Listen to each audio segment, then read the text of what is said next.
The ghosts of Bayview are with us today. As we stretch our minds across time, we see both labor and capital battling in the streets.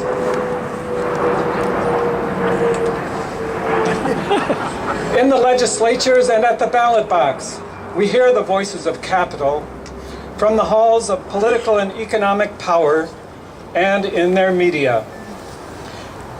In that period leading up to 8-hour strikes, we heard the voices of politicians and community leaders such as Mayor Emil Walber and Edward P. Alice, owner of the Alice Reliance Works. But the voice we heard most loudly was the voice of a polarizing governor, Governor Jeremiah Rusk.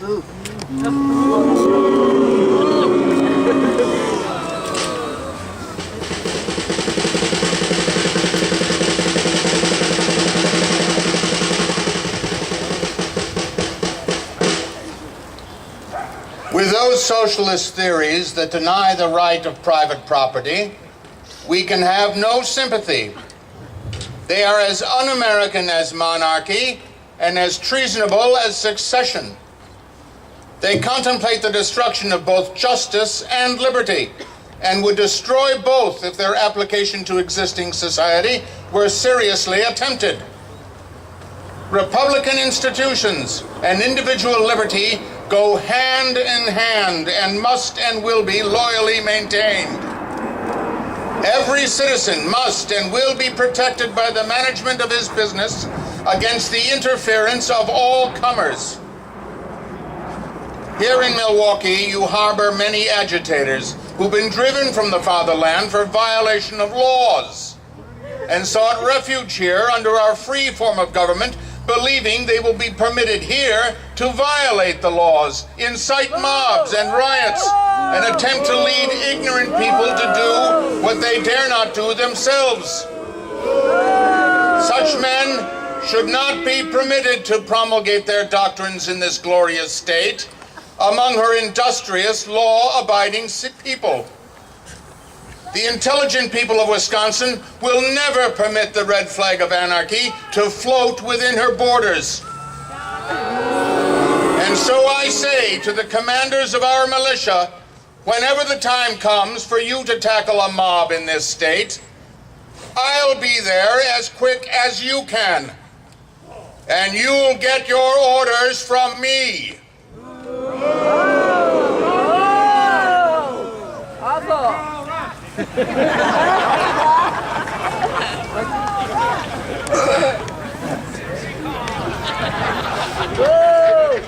And on the other side, in the streets, taverns and union halls were heard the voices of labor leaders such as Terence Powderly, Robert Schilling, and the German socialist Paul Grotkow.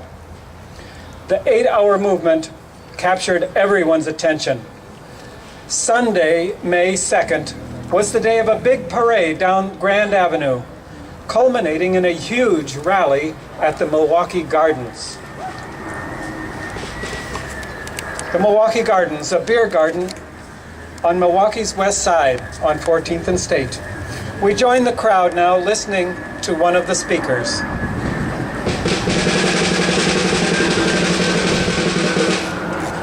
Fellow citizens, I welcome you here to Milwaukee Gardens in this glorious celebration of our accomplishments.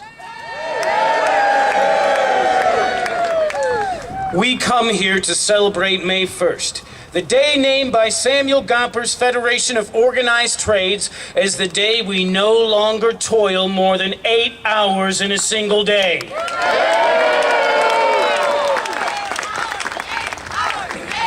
Even as early as last Friday, April the 30th, I am told that 6,000 evacuated their workplaces to demand the 8-hour day.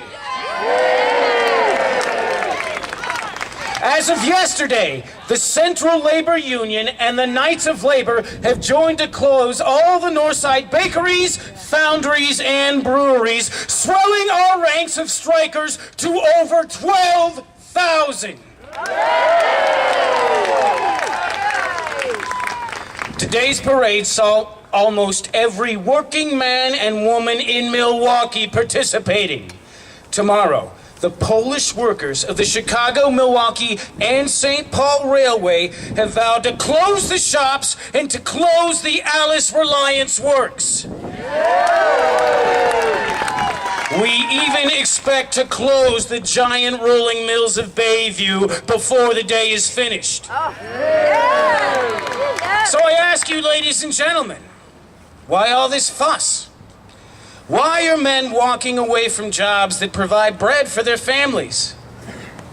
The real question we ask is this: why should labor fill the world with wealth and live in want? Every labor-saving machine should tend to shorten the hours of labor.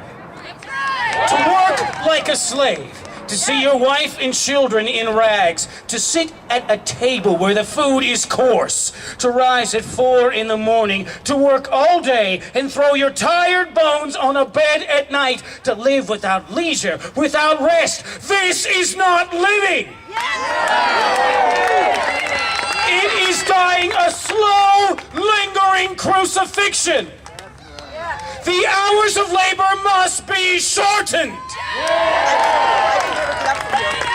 hours for work, 8 hours for rest, and 8 hours to do what we will! 8 hours, 8 hours, 8 hours, 8 hours, 8 hours, 8 hours, 8 hours, 8 hours, 8 hours, 8 hours, 8 hours, 8 hours, 8 hours. And so, heighten the divisions between labor and capital. On Monday, the Polish laborers closed the car shops and the Reliance Works of Edward P. Alice. On Tuesday, May 4th, crowds gathered and moved on the last remaining open employer, the giant rolling mills in Bayview. And it was in this context that Governor Rusk came quietly into town and met with the captains of industry at the Plankington Hotel and made the call to bring out the militia. But on the morning of May 5th, a crowd met at the Polish Labor Hall across from St. Stanislaus Church and marched in a column as far as the eye could see. 8 hours! 8 hours! 8 hours! 8 hours! 8 hours! 8 hours! 8 hours! 8 hours! 8 hours! 8 hours! 8 hours! 8 hours! 8 hours! They marched to the mill in a column as far as the eye could see, and a call went to Governor Rusk at the Armory. "They're coming, sir, in full force." "Very well," came the reply. "Fire on them."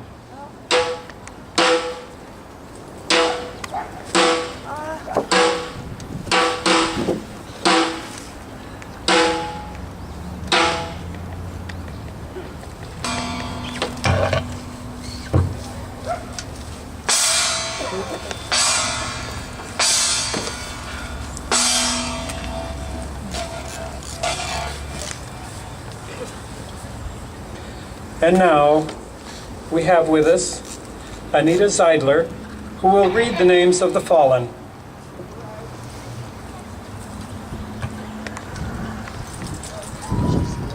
Robert Erdman.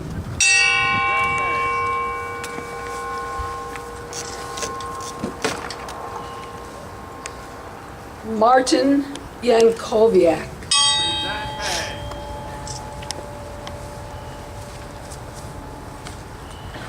Frank Kunkel.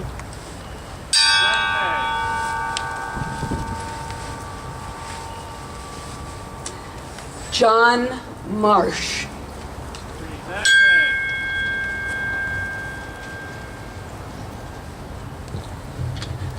Frank Navarchik.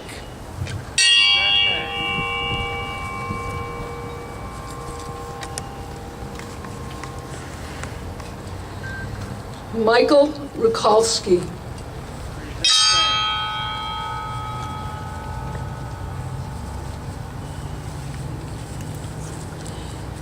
Johann Zaska.